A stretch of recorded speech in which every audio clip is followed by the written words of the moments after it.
Good evening. Today is Thursday, March 28th, 2013, and you're watching the Jessa Channel on YouTube. I'm Jessa, and today we are here for the last episode, a special episode of The Last Express, an adventure game that we have played through. If you haven't watched it yet, make sure to check out the playlist, the links below. This is an episode in which I wanted to share with you some of the neat little Easter eggs that Jordan Mechner and his team put into the game. So I'm starting the game from the beginning using the great rewind feature. I've been able to go all the way back to the beginning of the game. And I'm going to move the train through, and then I will show you some of the neat little things that have been put into the game. So I'll see you in just a moment. The most important thing to show you is right when you enter the train. Look down there at the end of the corridor, and who do you see?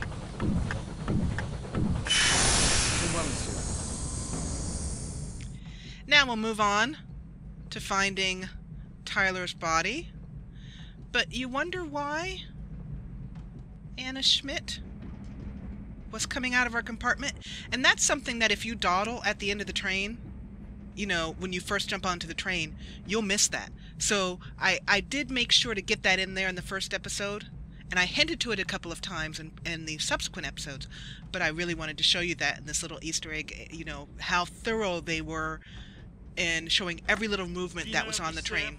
In the restaurant car.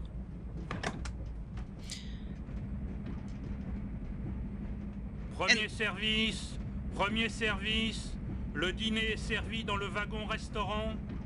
So I'm going to start I'm going to pause again and let you know when I've set us up to show you the next Easter egg. Premier service. Le dîner est servi dans le wagon-restaurant. Dinner is served in the restaurant car. This is the next little fun thing that I missed in showing you the first time through, but we're getting it now, is that here in Robert Cath's, our character's, bathroom, if you're looking at the back out so you can see what I'm looking at, I'm here in the bathroom, and what you do is you just put the magnifying glass here, over the glasses. It will, and it's an Easter egg because it's not obvious. There's no mouse hand that changes, nothing to alert you. But if you click on the top glass here,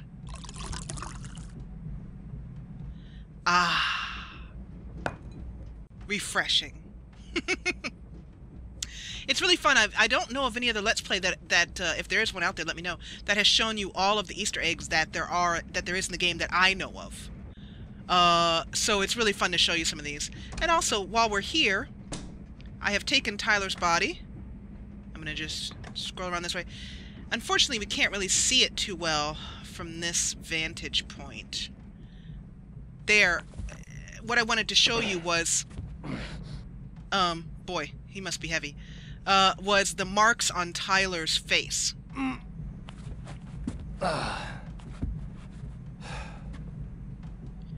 The marks on his face are so important to understanding who killed Tyler Whitney. So, I'll take you on to the next part, the next Easter egg, and I'll be with you in a moment. The next Easter egg I wanted to show you is a bit naughty. I debated as to whether to show you this, but I think I'll put a warning on the video that this is adult in nature. This is Herr Schmidt's compartment, and currently we are on as part of the journey where we have snuck around the train during Anna's concert, which has been put on by Kronos. Anna and Kronos's concert, where Kronos was playing the piano, Anna was playing beautifully the violin, and we climbed up onto the train, stole gold, that sort of thing. If you have watched the Let's Play, you'll know more or less what I'm talking about. We are now in Herr Schmidt's compartment, and looking at his suitcase, we have here a letter, which I showed you during the Let's Play. My dear Baron, since you have asked me to put, I therefore compelled to cancel the transaction. I hope, my dear Baron, since you have asked... And it shows Herr Schmidt is, you know, working with the government or something of that nature. But anyway, over here we have some pictures. Now this is another Easter egg because when you hover over these pictures, nothing shows up. There's no way to let you know that there's something to click on here. But if you do click on them, oh me, oh my. Oh me, oh my. So there you go. I'll let you pause that if you need to get a deeper, understanding of the situation at hand. Yeah. Okay, so I think I have one more Easter egg to show you. No, two more. So I'll continue to work through. And one thing you should know is that what I'm doing is I'm rewinding and fast forwarding through the game that we already played. Once you've played through the entire game, you can go back and rewind or fast forward to any point in the game. So that's basically what I'm doing. So there's two more points I want to show you. So I will see you in just a moment. So this particular Easter egg is a little creepy in that, so, if you haven't hidden the kids under the bed and tucked them in under there, from the last Easter egg, which was naughty, then I highly recommend you do so because this one is creepy. This is the Easter egg that happens at Strasbourg. This is where we have gone through, we've been on the train from Paris, and we're about to go to sleep on the first night. So we've just laid down to go to sleep. And if you'll remember, it triggers a sequence in which the entire train is deserted. I'll show you what I mean. So we're here in bed, and it's very quiet, and that's the first thing you notice, is how oddly quiet it is. You get out of bed, you move forward, and you can go out, which I'm not going to do yet because we need to first trigger the Easter egg. And this is once again another Easter egg because it's not obvious. But you can click on this top bell and you'll hear it ring. Well,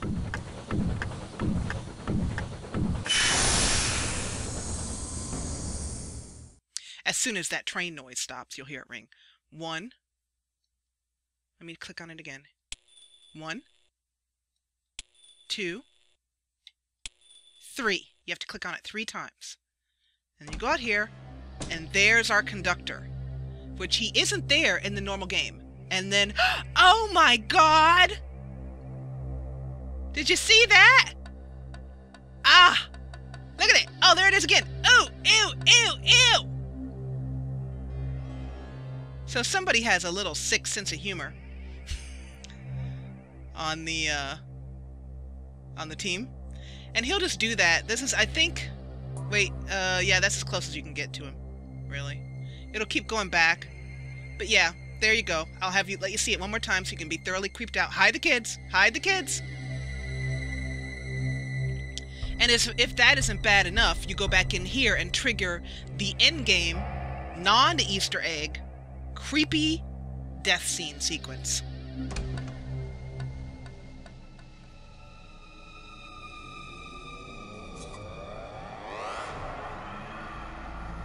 Why don't you make it sing?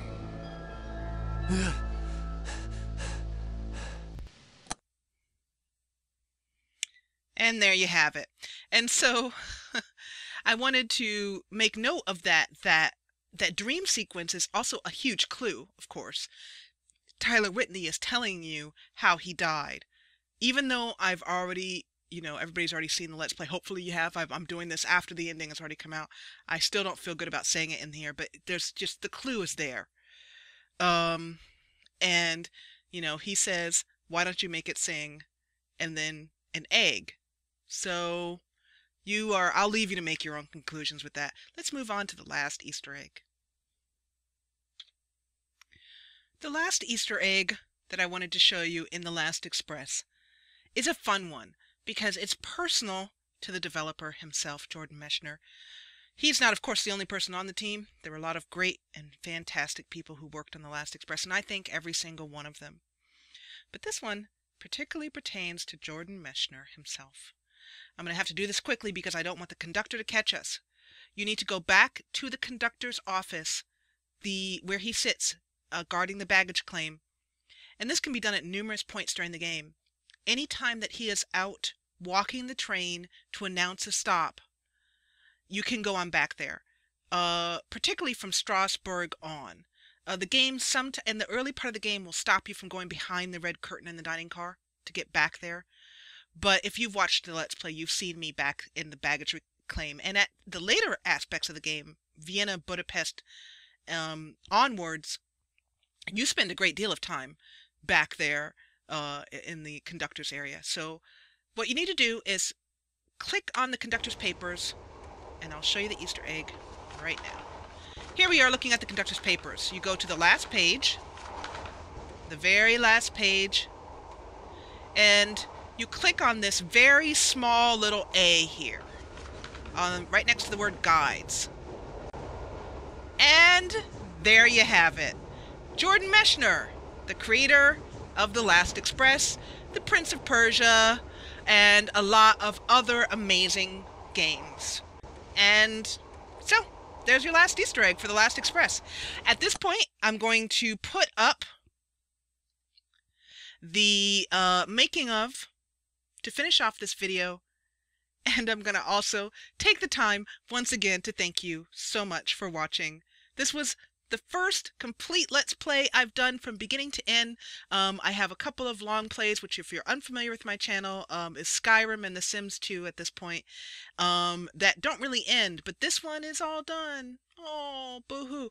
And a reminder to you, I'm going to put an annotation on the screen to remind you that tomorrow, Friday, at midnight, my time, Pacific time, I am going to end the poll for what I'm going to play next. That poll's been going on for a couple of weeks, and if you want to get your last vote in, now of course, if you see this in time, but before Friday, March 29th, 2013, the poll is over at my website, thejessachannel.com/vote, V-O-T-E. You can vote on the game I'm going to play next. I'll let you know as of the time of this recording. I believe Fable, The Lost Chapters, is running ahead in first place. So please leave your vote. All right. Once again, it was a pleasure. I'll talk to you in the next episode of the next Let's Play of whatever it is that you guys vote for. Take care.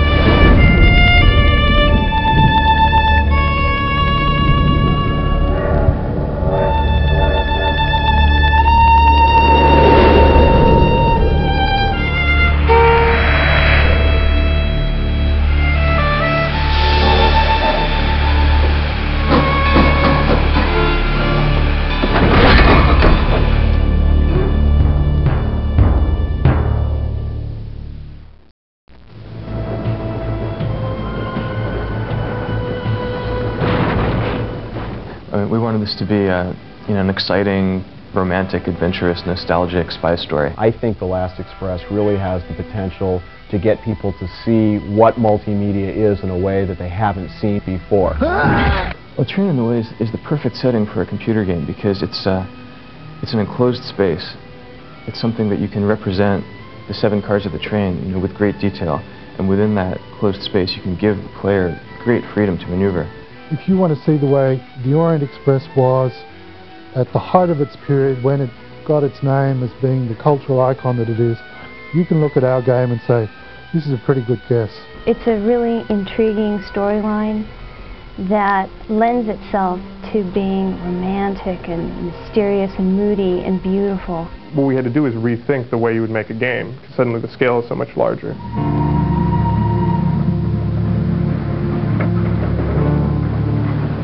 The Last Express is a mystery adventure that takes place on the Orient Express in 1914.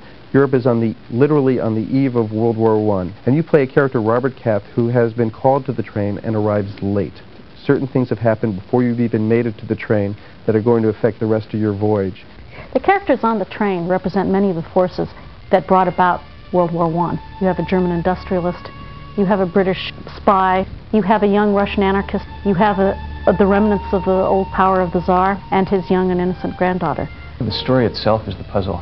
What we wanted to do was create a seamless environment where you could move from walking around to talking to people, but in a way that there was a smooth transition from the points where you're operating to the points where you're seeing yourself in reaction shots. The world is changing and one does need to choose sides, and sometimes things change so fast that it's hard to tell one side from the other. To me, the puzzle pieces in this game are the characters. If you don't get what's going on, you lose. You come up to a character and you can click on a character, you can give the character something, and there's also a slipperiness to the characters. Sometimes you can't get to them fast enough, so you actually have to follow them through the train. You could listen to what they're doing, and then at that point you might want to interact with them. The thing that I think makes our game the most unique technically, and definitely the biggest challenge for us all along, has been what we call the character logic, or creating this illusion of life that you have as you move through this 3D journey. Each character, and there's about 35 substantial characters, has this sort of set of routines that they go through, and basically they're going through and they're interacting with each other, and there's all these sub-stories winding back and forth, but the fact that the player is there causes events to happen earlier than they would have, causes them to happen in a different sequence, or causes completely new events. It's being scripted as the player plays it, and I think if you take the game home and play it, you're going to see things, combinations that we never saw here and never planned. Within this real rich story, you've got these traditional game puzzles where you have to solve things and figure out how to open magic boxes and how to discover the secret keys so that you can open up the doors along the train, and how to avoid the conductor, and so you can sneak in to people's compartments and climb out their window and look in on other people. The Last Express really focuses on attention to detail. The historical research that's gone into this product is phenomenal, and that's translated into every frame that the player will see when they're playing this game. Because I didn't know anything about trains, nobody on the project was a train expert, so we really wanted to find an actual train car. These train cars that they used in 1914 were made of wood. They switched to steel-bodied cars after the war, but these teak cars, the ones that hadn't been destroyed in the course of World War I, well, most of them were destroyed during World War II. But through the network of train buffs, one of these guys in France called a friend of his in Italy who he knew was nuts about the Orient Express. He called us and told us that there was a sleeping car of the type used in the Orient Express sitting in the train yard in Athens. It had been abandoned, I guess, at that point for 50 years. It was just sitting out there off the tracks, windows were broken, but there it was, the last remaining sleeping car. That was like a very important discovery for us, because it gave us the ability to be accurate. To me, it's like bringing a period back to life when all incentives were to forget about it. Based on the state-of-the-art of 3D modeling in 1993 when we started, there was no way that I could have imagined or anticipated that Donald could create a model that was so rich, so beautiful, and so detailed. With this particular model, we had thousands of angles, so basically I had to create the whole thing down to the level of detail of the screw. If we could actually recreate the environment accurately and say, look, this was the Orient Express, we'd have at least made some sort of artistic statement. Part of the inspiration was the Art Nouveau style that was in vogue in 1914. If you look at the paintings of Toulouse-Lautrec, Alphonse Mucha, and much of the poster art of the time, this was really the forerunner of the modern comic book. The Art Nouveau style lended itself really well to this game for several reasons. First of all, it's pretty much a line artwork. It's very flat. It's of the time. That's the great thing about it. I mean, this is the look of the historical period that we're shooting. One of the benefits of using this animated style character is that I think people are drawn in the story more easily than if they were watching digital video. I think there's a tendency when you watch digital video actors to focus on the performance of the actors, and the story gets lost. By watching these animated characters, people are more into the story, into the interactions between the characters, and you're actually more into this world. We knew that we could shoot live-action people, scan them into the computer, but then how to get the computer to turn the photographs into line art. That entails taking that footage, converting it to black and white ink drawings, basically. Then the artists go back and fill in color into these ink drawings and grab the faces of the characters, which is why it's called grab face. We cast actors that we thought would look good when they were turned into cartoons, which is a conscious selection of physical types. We looked for people with strong features that, when they were made up and turned into cartoons, you could spot them coming down the corridor a mile away. The technical challenges behind that were enormous, because you know, instead of just filming a character from one angle, you have to film that character from 7 or 8 angles. For instance, if you walk into the restaurant car, you can see somebody sitting at a table, you know, eating or talking to somebody, and if you suddenly go to the other side of it, you'll see the other view of them. Most important thing in terms of getting the characters to actually look like they're in the train, to look like they're in the space, is to have the camera angles match. What we did was we actually took the film set and constructed this long corridor and had actors walk up and down it and kind of sat there with video compositing tools on the set and tried to match them to the rough renders that we had already coming in with us. When a character is walking towards you and meets your eyes for a moment in the corridor, you can believe, wow, he really looked at me. It's one thing to imagine all the elements in isolation, and it's quite another thing to see them all working together. And to see the timing and the editing and the dramatics and the soundtrack and the music build up, that to me is the most exciting thing. And then to see the special effects. You'll see a train blowing up as it crosses the bridge, a bridge collapsing behind the train, bringing sort of Hollywood techniques into play. We were able to get an effect that I think is really great for the player. You've got crowd scenes, you've got a dog, you've got children, fights, stunts, people climbing on top of trains, people jumping off of trains. The way the characters go around and talk to each other, all this is accurate. Are you reading about Madame Caillot? I don't believe we've been introduced. The environment is very seamless and integrated, but it's all done within the context of the game and within the story, so you really believe you are there. And history is the true drama in which we're living. To the extent that you can recreate a world and bring people into it, you bring history alive in a really stunning, vivid, intense way. People play it as a game, but they also learn at the same time about a world that's vanished now, and that we should remember. What you're seeing on the screen is something that's alive inside the computer. Hopefully as the player gets deeper into the story and learns, you know, what's going on and what all these characters are about, I hope that you'll develop an emotional response that's a little deeper and more complex than a simple question of good guys and bad guys. We tried to be very true to the spirit, not only of the train, but of the period and of things that were happening in Europe in different spheres at the time. As much as we could find out, this is what the last journey of the Orient Express in July 1914 was like.